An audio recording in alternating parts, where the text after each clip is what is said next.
उत्तर प्रदेश की, क्योंकि आज सीएम योगी की अध्यक्षता में यूपी कैबिनेट की बैठक होती है और इस बैठक में प्रदेश के विकास से जुड़े कई अहम प्रस्ताव पर कैबिनेट ने मंजूरी दी।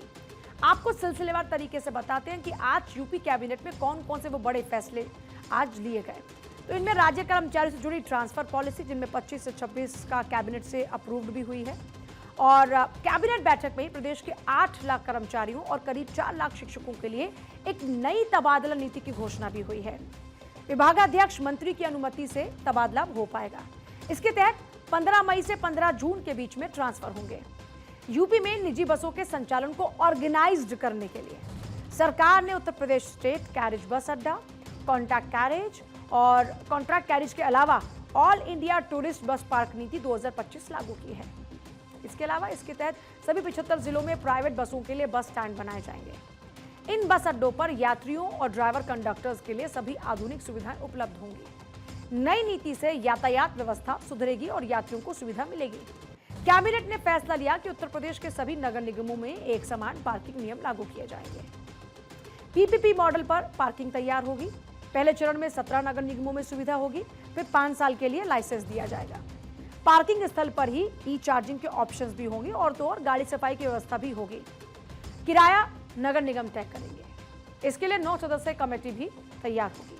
इसके अलावा यूपी स्टेट टैक्स डिपार्टमेंट का दर्जा प्रोफेशनल से बदलकर सर्विंग डिपार्टमेंट किया गया। इससे ऑफिस बिल्डिंग बनाने के लिए जमीन मिलने का जो रास्ता है वो साफ हो गया। महाराष्ट्र से कम दर पर यूपी को बिजली उपलब्ध कराएगी अदानी ग्रुप। बिजली आपूर्ति की बढ़ती मांग को पूरा करने के लिए सरकार 1600 मेगावाट की परियोजना से 1500 मेगावाट बिजली खरीदने का प्रस्ताव पारित करेगी। ये जो खरीद है वो कॉम्पिटिटिव बिडिंग के बेस पर होगी, जिससे राज्य में अनइंटरप्टेड पावर सप्लाई सुनिश्चित हो। 5.383 रुपए प्रति यूनिट बिजली ली जाएगी, जिससे 25 साल में 2958 करोड़ की बचत होगी।